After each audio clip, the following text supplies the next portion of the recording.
नमस्ते और इस खास एक्सप्लेनर में आपका स्वागत है। आज हम एक ऐसे टॉपिक पर बात करने वाले हैं जो सच में पैसे को देखने का आपका पूरा नजरिया बदल देगा। हम डिकोड करेंगे कि जो लोग फाइनेंशियली स्मार्ट होते हैं वे टैक्स और सिस्टम्स का इस्तेमाल आम लोगों से बिल्कुल अलग तरीके से कैसे करते हैं। आपने अक्सर सुना होगा कि अमीर होने का मतलब सिर्फ ज्यादा पैसा कमाना है, राइट? लेकिन असली गेम है सिस्टम को समझना। तो चलिए बिना किसी देरी के सीधे इस टॉपिक में डाइव करते हैं। आज के इस एक्सप्लेनर को हमने 5 आसान हिस्सों में बांटा है। पहला है क्लास डिवाइड, फिर हम देखेंगे टैक्स का इतिहास, उसके बाद कॉरपोरेशंस की असली ताकत को समझेंगे, फिर बात करेंगे फाइनेंशियल एजुकेशन की और आखिर में जानेंगे सच्ची संपत्ति का रहस्य। तो शुरू करते हैं हमारे पहले पॉइंट से, द क्लास डिवाइड, यानी हमारी मानसिकता और पैसे के बीच का असली अंतर। पैसे के फ्लो के या कह लीजिए कैश फ्लो के दो बिल्कुल अलग अलग साइकिल्स होते हैं। जरा मिडिल क्लास की साइकिल को देखिए।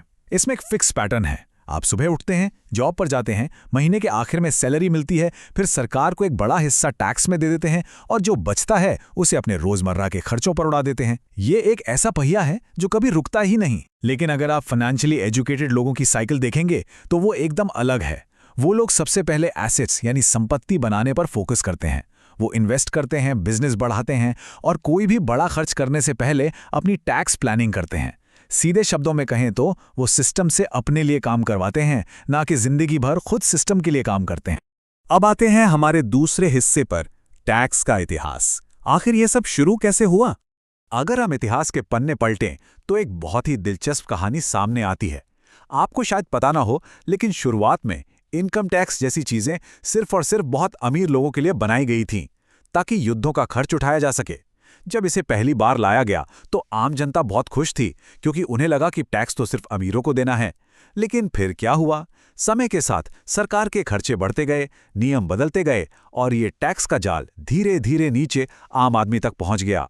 और आज देखिए, आज मिडिल क्लास और नौकरीपेशा लोग ही सबसे ज्यादा टैक्स के बोझ तले दबे हैं। आपकी सैलरी पर टैक्स, कुछ खरीदने जाओ तो टैक्स, यहां तक कि अपनी गाड़ी में पेट्रोल डलवाओ तो उस पर भी टैक्स। सोचिए, जो चीज सिर्फ अमीरों के लिए बनी थी वो आज एक आम इंसान की जेब का सबसे बड़ा खर्च बन चुकी है। चलिए अब बात करते हैं हमारे तीसरे टॉपिक की, कॉरपोरेशंस की ताकत। ये असल में अमीरों का सबसे बड़ा कानूनी हथियार है। जब हम कॉरपोरेशन या कंपनी शब्द सुनते हैं तो हमारे दिमाग में क्या आता है? बड़ी बड़ी कांच की इमारतें, फैंसी मीटिंग रूम्स और हजारों कर्मचारी, है ना? लेकिन असलियत में कॉरपोरेशन सिर्फ एक लीगल ढांचा है। ये बस फाइलों का एक पुलिंदा या एक लीगल डॉक्यूमेंट है जो किसी सरकारी ऑफिस में रजिस्टर होता है, बस इतना ही। लेकिन इस सिंपल से डॉक्यूमेंट का इस्तेमाल बिजनेस चलाने, इन्वेस्टमेंट्स को सुरक्षित रखने और सबसे जरूरी बेहतरीन टैक्स प्लानिंग के लिए किया जाता है। अमीर लोग अपनी रियल एस्टेट या दूसरे इन्वेस्टमेंट्स को सीधे अपने नाम पर रखने के बजाय अक्सर इसी ढांचे के जरिए मैनेज करते हैं। अब जो बात सामने आ रही है वो पूरी इकोनॉमी के सबसे बड़े सीक्रेट्स में से एक है। असली फायदा है सीक्वेंस, यानी क्रम बदलने में। एक आम इंसान पहले पैसा कमाता है, फिर उस पर तुरंत टैक्स देता है और आखिर में जो थोड़ा बहुत बचता है उसी में से अपने सारे खर्चे पूरे करता है। लेकिन एक कॉर्पोरेट सीक्वेंस इसका बिल्कुल उल्टा होता है। कॉरपोरेशन पहले पैसा कमाती है, फिर कानूनी रूप से अपने सारे जरूरी खर्चे उसमें से घटा देती है और फिर जो सबसे आखिर में बचता है सिर्फ उस बची हुई रकम पर टैक्स देती है। खर्चों को पहले घटाने की ये पावर इतनी जबरदस्त है कि लंबे समय में ये लाखों रुपए बचा सकती है। कोई जादू नहीं है, ये बस नियमों की समझ है। अब आगे बढ़ते हैं हमारे चौथे पॉइंट पर, फाइनेंशियल एजुकेशन, यानी पैसे के खेल के असली नियम। हमारे स्कूल और कॉलेज हमें एक बेहतरीन कर्मचारी बनाना तो बहुत अच्छे से सिखाते हैं। वो सिखाते हैं कि किसी और के लिए कड़ी मेहनत कैसे करनी है। लेकिन जब बात खुद के पैसों को मैनेज करने की आती है तो टैक्स कैसे काम करते हैं, इन्वेस्टमेंट की स्ट्रैटेजी क्या होनी चाहिए, बिजनेस कैसे खड़ा करें, इन सब चीज़ों को सिलेबस से एकदम बाहर रखा जाता है। और यही वजह है कि बहुत से लोग अपनी जॉब में सुपर स्मार्ट और सक्सेसफुल होने के बावजूद अपनी पूरी लाइफ पैसों के लिए संघर्ष करते रहते हैं। चलिए इसे एक रियल लाइफ उदाहरण से समझते हैं। मान लीजिए दो लोग हैं, पर्सन ए और पर्सन बी, और दोनों की इनकम बिल्कुल सेम है। पर्सन ए अपना सारा काम अपने खुद के नाम पर करता है। उसे टैक्स प्लानिंग का कोई आइडिया नहीं है और उसका पूरा फोकस बस पैसा कमाने और उसे अपनी लाइफस्टाइल पर उड़ाने में है। वहीं दूसरी तरफ है पर्सन बी, जो फाइनेंशियली एजुकेटेड है। वो एक लीगल बिजनेस ढांचे का इस्तेमाल करता है, टैक्स के नियमों को सीखकर उन्हें अप्लाई करता है और उसका मेन फोकस एसेट्स बनाने पर है। शुरू में दोनों आपको बिल्कुल एक जैसे लग सकते हैं, लेकिन कुछ सालों बाद दोनों की फाइनेंशियल कंडीशन में जमीन आसमान का फर्क होगा। पर्सन बी अपनी नॉलेज की वजह से वेल्थ बनाने में कहीं आगे निकल चुका होगा। एक बात यहाँ एकदम क्लियर करना बहुत जरूरी है। जब हम इन प्रणालियों को समझने की बात करते हैं तो ये पूरी तरह से कानूनी यानी लीगल फाइनेंशियल एजुकेशन के बारे में है। इसका किसी भी तरह की इलीगल एक्टिविटी या टैक्स चोरी से कोई लेना देना नहीं है। ये सिर्फ खेल के नियमों को अच्छे से समझने और उनका सही तरीके से इस्तेमाल करने के बारे में है, बिल्कुल वैसे ही जैसे दुनिया के सबसे अमीर लोग करते हैं। सही जानकारी ना होने की वजह से ही लोग अक्सर गलत फैसले लेते हैं, जरूरत से ज्यादा टैक्स चुकाते हैं और फाइनेंशियली पीछे रह जाते हैं।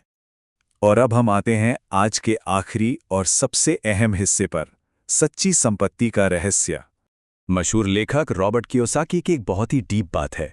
वो कहते हैं, ये मायने नहीं रखता कि आप कितना पैसा कमाते हैं, मायने ये रखता है कि आप कितना पैसा बचाते हैं। आपने भी ऐसे कई लोगों को देखा होगा जो लाखों कमाते हैं लेकिन फिर भी बैंकरप्ट हो जाते हैं। ऐसा क्यों? क्योंकि अगर आपकी बुरी फाइनेंशियल आदतें और बिना सोचे समझे चुकाया गया टैक्स आपकी सारी कमाई को सोख लें तो वेल्थ कभी बन ही नहीं सकती। असली कामयाबी इस बात में नहीं है कि आपके अकाउंट में हर महीने कितना बड़ा अमाउंट आ रहा है, बल्कि इसमें है कि आप सही सिस्टम और स्ट्रैटेजी का इस्तेमाल करके उस पैसे को कितनी अच्छी तरह से सेफ रखते हैं और उसे ग्रो करने के लिए कैसे इन्वेस्ट करते हैं।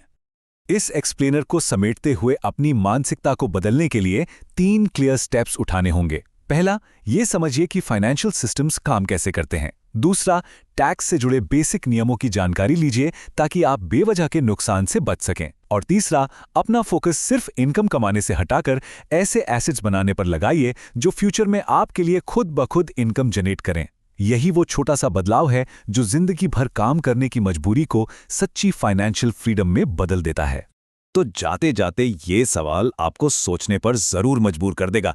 अगर टैक्स और सिस्टम पैसे बचाने का तरीका है तो एसेट्स उस बचाए गए पैसे को कई गुना कैसे बढ़ा देते हैं? और सच्ची वेल्थ बनाने में कैश फ्लो का असली सीक्रेट क्या है जो अमीरों को पीढ़ियों तक अमीर बनाए रखता है? ये इस फाइनेंशियल पजल का अगला बड़ा हिस्सा है। आज के इस एक्सप्लेनर में हमारे साथ जुड़ने के लिए बहुत बहुत धन्यवाद और अपनी फाइनेंशियल समझ को ऐसे ही बढ़ाते रहिए।